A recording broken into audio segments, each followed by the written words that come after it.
मैं सबसे पहले कश्मीर की बात करूंगा मान्यवर।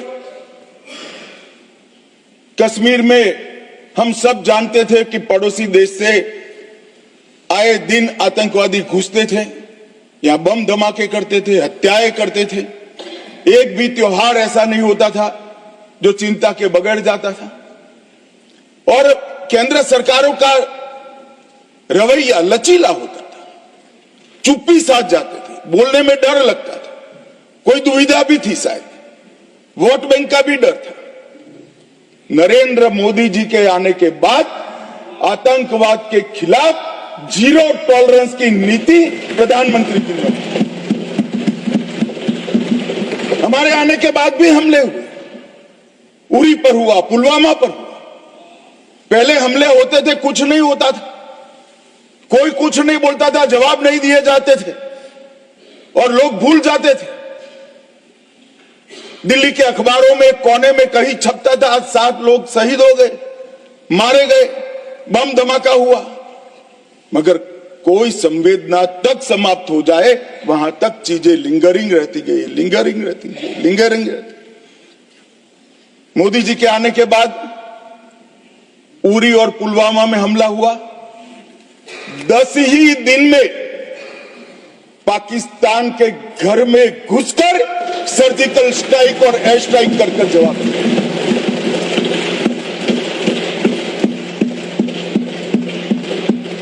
पूरे दुनिया में 2 ही देश ऐसे थे जो अपनी सीमा और सेना की सुरक्षा के लिए हमेशा सम्मान के साथ तत्पर रहते थे, इजराइल और अमेरिका। वो 2 देशों की सूची में मेरे महान भारत का नाम जोड़ने का काम नरेंद्र मोदी, और वहीं से शुरू हुई आतंकवाद के खिलाफ जीरो टॉलरेंस की नीति। मान्यवर, हम सब जानते हैं धारा 370 कश्मीर के अलगाववाद का मूल था। हम भी कभी अलग हो सकते हैं तो ये भाव के बीच धारा 370 के अंदर डाले गए थे। मगर हमारे संविधान निर्माताओं का भी मैं बहुत मनपूर्वक धन्यवाद करना चाहता हूं, बड़े दूरदर्शी थे।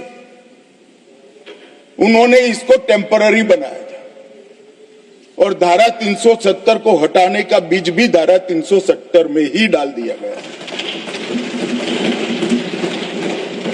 मगर राजनीतिक मजबूरी, वोट बैंक की पॉलिटिक्स, हमारे पुरखों ने धारा 370 डाली है, हम नहीं हटाएंगे, ऐसी जिद धारा 370 को लेकर चलती रही, कई सालों तक चली। और मान्यवर, यही सदन में 5 अगस्त 2019 में मोदी जी ने धारा 370 को समाप्त। हमारे संविधान निर्माताओं का वो स्वप्न कि एक देश में 2 प्रधान, 2 विधान, 2 निशान नहीं होंगे, कैसे हो सकता है?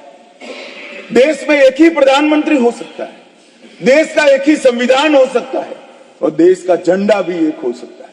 कैसे एक देश में 2 विधान, 2 प्रधान, 2 निशान हो सकते? मगर चलाए गए, सालों तक चलाए गए और 5 और 6 अगस्त 2019 को इस देश में एक विधान, एक प्रधान और एक निशान का नया दौर, और वहीं से शुरू हुआ कश्मीर को हमेशा के लिए भारत के साथ एकरूप करने की प्रक्रिया। सबसे पहले डोगरी, हिंदी और उर्दू को राज्य की भाषा का स्टेटस दिया गया। मान्यवर, भ्रष्टाचार रोकने के लिए कोई एंटी करप्शन ब्यूरो की वहां रचना ही नहीं थी, क्योंकि रोकना ही नहीं चाहते थे। इतने सालों के बाद एंटी करप्शन ब्यूरो वहां बना। देश के सारे कानून वहां स्वीकार कर लिए गए, चाहे महिलाओं के अधिकार का हो, दलितों के अधिकार का हो, आदिवासियों के अधिकार का हो, बच्चों के अधिकार का हो, ये सारे कानून वहां स्वीकार कर लिए गए। पठानकोट से एक नाका परमिट रखी गई थी, एक भाव खड़ा करने के लिए कि देश के हिस्से में आप नहीं जा रहे हो, पठानकोट की नाका परमिट को नरेंद्र मोदी जी ने समाप्त कर दिया और नया दौर शुरू हुआ लोकतंत्र का, खुशहाली का, विकास का। आज ये कहते हैं क्या परिवर्तन आया है? मैं ध्यान से सुन रहा था, धैर्य न रहे ऐसे उकसाते थे, मगर मैं जवाब जरूर दूंगा। क्या परिवर्तन आया था सुन लीजिए। 33 साल से आपके शासन में रात्रि के सिनेमा हॉल नहीं खुलते थे, सिनेमा हॉल ही नहीं खुलते थे हमारे शासन में। वहां 34 साल से मरहूम के जुलूस का, ताजिया का परमिशन नहीं था, हमारे समय में दिया गया। G20 की बैठक में दुनिया भर के डिप्लोमेट्स वहां शांति से गए। कश्मीर की संस्कृति, संगीत, खाना और कश्मीर की खूबसूरती को एंजॉय कर कर वो अपने अपने देश में वापिस गए। मान्यवर, इस देश में लाल चौक पर तिरंगा फहराने के लिए हम सब भी गए थे। प्रधानमंत्री और हमारे तत्कालीन राष्ट्रीय अध्यक्ष मुरली मनोहर जी के नेतृत्व में कन्याकुमारी से कश्मीर यात्रा निकली थी। यहां से बहुत सारे लोग उसमें होंगे। मुझे मालूम है मान्यवर, हमें परमिशन नहीं मिल रही थी लाल चौक जाने की। जब जीत किया गया कि हम जाएंगे, जो भी परिणाम आए, सेना की रक्षा में वहां जाना पड़ेगा और आनंद फानन में ध्वजवंदन कर कर वापस आना पड़ा। वो ही लाल चौक पर हर घर तिरंगा में, एक भी घर ऐसा नहीं था जहां तिरंगा नहीं। श्रीनगर में फॉर्मूला 4 कार रेसिंग हुआ, वही लाल चौक पर कृष्ण जन्माष्टमी का महोत्सव रंग चंग के साथ मनाया गया। मां शारदा देवी के मंदिर में दशकों के बाद दीपावली और सरस्वती पूजन हुआ। खीर भवानी का ज्येष्ठ अष्टमी का महोत्सव 22 साल के बाद मनाया गया। और मान्यवर, सिर्फ 370 हटने से क्या होगा ये पूछते थे। इसके पीछे हमने कई सारे ऐसे कदम उठाए जिससे आतंकवादियों के साथ भारतीय बच्चों की जुड़ने की संख्या करीब करीब 0 हो गई है। पूरे देश ने देखा होगा, 10 साल पहले आतंकवादियों का महिमा मंडन होता था, बड़े बड़े जनाजे के जुलूस निकलते थे। आतंकवादी तो आज भी मारे जाते हैं, हमारे समय में ज्यादा मारे गए। एक का भी जुलूस नहीं निकला, जहां मरते हैं वहीं दफना दिए जाते।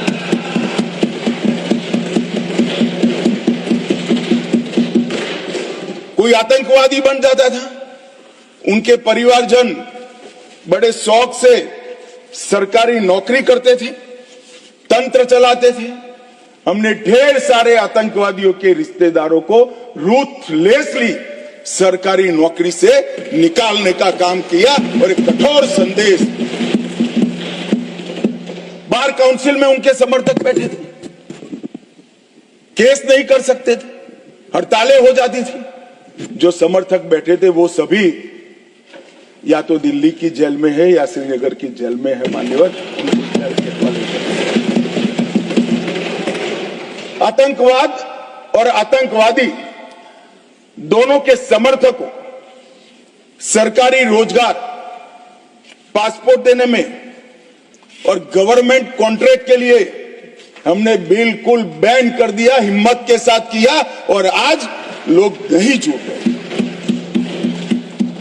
और इसका परिणाम क्या हुआ मान्यवर? ये कहते हैं क्या हुआ 370 से। मैं आज हिसाब देने आया हूं क्या हुआ 370 हटाने के बाद। 6 साल हो गए मान्यवर। 2004 और 14 दोनों के बीच में जो कुल घटनाएं थी टेररिज्म की, 7200 से 17 से घटकर 2242 तक। मैं 10 साल की कहता हूं, अंतिम 6 साल की नहीं कह रहा। मृत्यु टोटल जो था उसमें लगभग कुल मृत्यु में 70% की कमी आई। नागरिकों की मृत्यु में 81%, और सिक्योरिटी फोर्सेस की मृत्यु में 50% की कमी आई है। मान्यवर, ये बताता है कि आतंकवाद कम हुआ है। 2010 से 14 में हर साल एवरेज ऑर्गेनाइज्ड स्टोन पेल्टिंग पथराव 2654 के एवरेज से हुए। 24 में एक भी करने की किसी की हिम्मत नहीं। ऑर्गेनाइज्ड हड़ताल 132 हुई, आज किसी की हिम्मत नहीं है, एक भी हड़ताल नहीं होती है। स्टोन पेल्टिंग में नागरिकों की मृत्यु 112 और जख्मी 6000 हुए थे। अब स्टोन पेल्टिंग ही नहीं है तो मृत्यु या जख्मी होने का सवाल ही नहीं। मान्यवर, और इन कांग्रेस के शासन से किसी एक साल को पीक कर सबसे कम आंकड़े और भारतीय जनता पार्टी के शासन के एक साल में पीक कर सबसे कम आंकड़े इकट्ठा करते हैं तो 2004 का साल कांग्रेस के लिए सबसे अच्छा माना जाएगा, क्योंकि 2004 में अटल जी की सरकार गई थी। कुल घटनाएं उसमें 1517 हुई थी। ध्यान से सभी सदस्य सुने, ऐसा मेरा विनंती। 2004 में कुल घटनाएं 1587 हुई थी, 24 में कुल घटनाएं सिर्फ 85 हुई।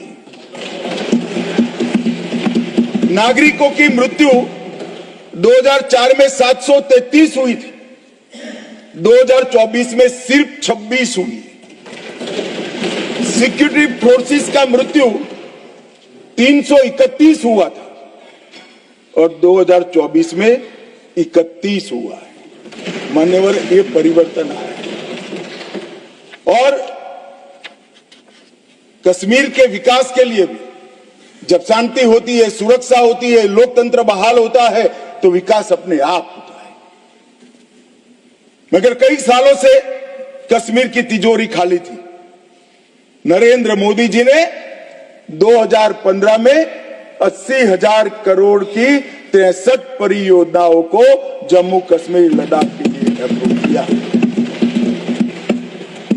और मान्यवर, मैं बताने आया हूं, मेरे खर्च का हिसाब कुछ लोग पूछ रहे थे।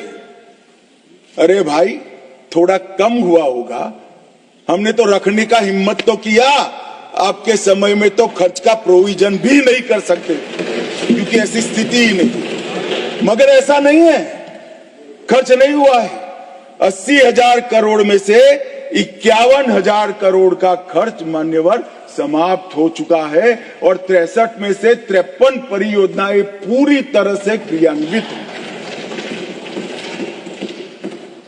19 से 24 में 40,000 सरकारी नौकरियां दी, 1,51,000 ओबीसी बच्चों को विश्वकर्मा योजना से स्वरोजगार दिया, 5184 यूथ क्लब स्किलिंग का काम कर रहे हैं, 18,000 युवाओं को खुद की टैक्सियां देने का काम हुआ, 15,000 महिलाओं को, युवा महिलाओं को तेजस्विनी के तहत 10 लाख तक का सहायता दिया और कई सारे रोजगार के सृजन हुए। मान्यवर, एकदम आकर्षक औद्योगिक नीति लाकर आज कई सालों के बाद कश्मीर में इन्वेस्टमेंट का माहौल खड़ा हुआ है। 12,000 करोड़ का इन्वेस्टमेंट जमीन पर उतरा है, 12,000 करोड़ का इन्वेस्टमेंट जमीन पर उतरा है और 1,10,000 करोड़ के एमओयू अभी क्रियान्वयन है। पूरे 70 साल में मान्यवर 14,000 करोड़ का इन्वेस्टमेंट आया था। ये 10 साल में 12,000 करोड़ के इन्वेस्टमेंट का उत्पादन शुरू हो चुका है। पर्यटन फिर से शुरू हो गया, परवान भी चढ़ा।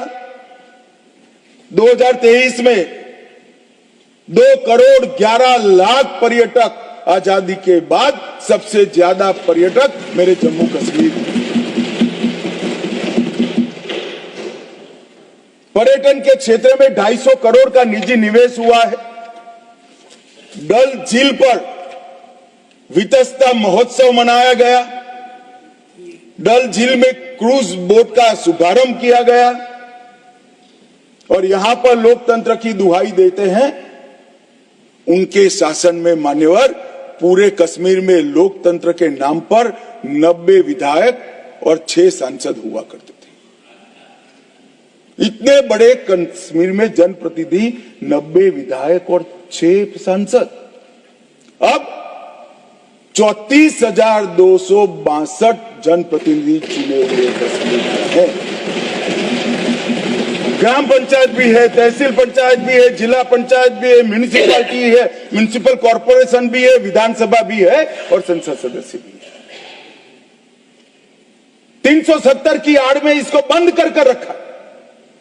चिट्ठियों से जनप्रतिनिधि बनते थे, अब चुन कर आते हैं मान्यवर। और ब्लॉक विकास परिषद के चुनाव में 98.3% मतदान हुआ। अभी अभी लोकसभा का चुनाव हुआ 2024 में, एक भी गोली नहीं चली। गोली छोड़ो साहब, बूथ के रैगिंग की एक भी फरियाद भी नहीं हुई है पूरे जम्मू कश्मीर। एक जमाने में दिल्ली से गए हुए आका सिर्फ सर्टिफिकेट विजेता का लेकर जाते थे, जनता घरों में दरी की दरी बैठ जाते। आज 98% लोग वोट डालते हैं और एक भी बूथ के रैगिंग की फरियाद भी नहीं होती है, गोली भी नहीं चलती है, धमाका भी नहीं। कश्मीर के अंदर लोकतंत्र की नींव पहली बार डालने का काम किया तो इतिहास में सम्मान हमारे प्रधानमंत्री श्री नरेंद्र मोदी।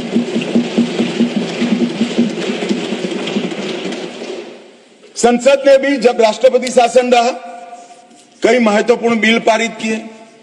पहली बार पिछड़ा वर्ग को ओबीसी नामकरण किया गया। विधानसभा में महिलाओं का 1/3 आरक्षण किया गया। पंचायतों में पहली बार ओबीसी आरक्षण किया गया है। वाल्मीकियों को पहली बार दलित आरक्षण का फायदा मिला। एसटी में कोली, पद्दारी, जनजाति, पहाड़ी ये सारे समूहों को, गुर्जरों को जोड़ने का काम भी हमने किया। गुर्जर बकरवाल भाइयों के लिए 10% अलग आरक्षण दिया और कश्मीरी पंडितों के विस्थापित को भी 2 सीट का रिजर्वेशन देने का काम ये भारतीय जनता पार्टी की सरकार है। मान्यवर विकास, आज जम्मू विजयपुरम में 1600 करोड़ का एम्स है। अवंतीपुरा में 1828 करोड़ से बन रहा है। आईआईटी जम्मू में, आईआईएम जम्मू में, निप श्रीनगर में है। मेडिकल कॉलेज पहले 4 थे, अब 15 है। नर्सिंग कॉलेज 15 और बनी है। एमबीबीएस की सीटें 500 थी, इसमें 800 हमने जोड़ी है और पीजी की सीटें 667 थी, उसमें 297 नई जोड़ी गई। और नर्सिंग की सीटें मान्यवर 220 थी, इसको 2000 करने का काम भारतीय जनता पार्टी। और दुनिया देखती रह जाए। दुनिया के कई लोग उसको इंजीनियरिंग एडवेंचर मानते हैं। ऐसे इंफ्रास्ट्रक्चर के काम भी जम्मू कश्मीर में हुए। 9.25 किलोमीटर की बनिहाल सुरंग बनी। विश्व का सबसे बड़ा रेल ब्रिज चिनाब नदी पर जम्मू कश्मीर में बना। रेल नेटवर्क को उधमपुर, श्रीनगर, बारामुल्ला रेल लिंक से घाटी तक पहुंचाया गया। जोजिला सुरंग, जैडमोर सुरंग और मजबूती से हमारे इंफ्रास्ट्रक्चर को मजबूत करेगी। भारतीय सेना की रसद को भी क्षतिपूर्ति करेगी। जम्मू के लिए सेमी रिंग रोड बनाया। अखनूर पुंछ सड़क निर्माणाधीन है और 11,000 सर्किट किलोमीटर की नई एचटी लाइनें डालने का काम भी मान्यवर जम्मू हिसाब मांगते हैं। क्या हुआ 370? साहब हिसाब तो इनको दिया जाता है, नजारा तो उनको दिखाया जा सकता है जिनकी नजरें साबुत हो। जो काला चश्मा पहनकर आंखें मूंद कर बैठते हैं, उसको विकास नहीं दिखा सकते। किसी सदस्य ने ठीक ही कहा था, पैदल यात्रा निकाली, कश्मीर तक गए, अपने कार्यकर्ताओं के साथ बर्फ की होली भी खेले और कहे कि मुझे दूर से आतंकवादी दिखाई पड़ा था। अरे भाई, नजर में ही आतंकवादी है तो आपको सपने में भी आएगा और कश्मीर में भी आएगा। हम तो दिखाई देते ही सीधा दो आंखों के बीच में गोली मारते हैं, मनोहर, दो आंखों। हमारी सरकार ना आतंकवाद को सह सकती है, ना आतंकवादियों को सह सकती है। कोई जगह नहीं है देश में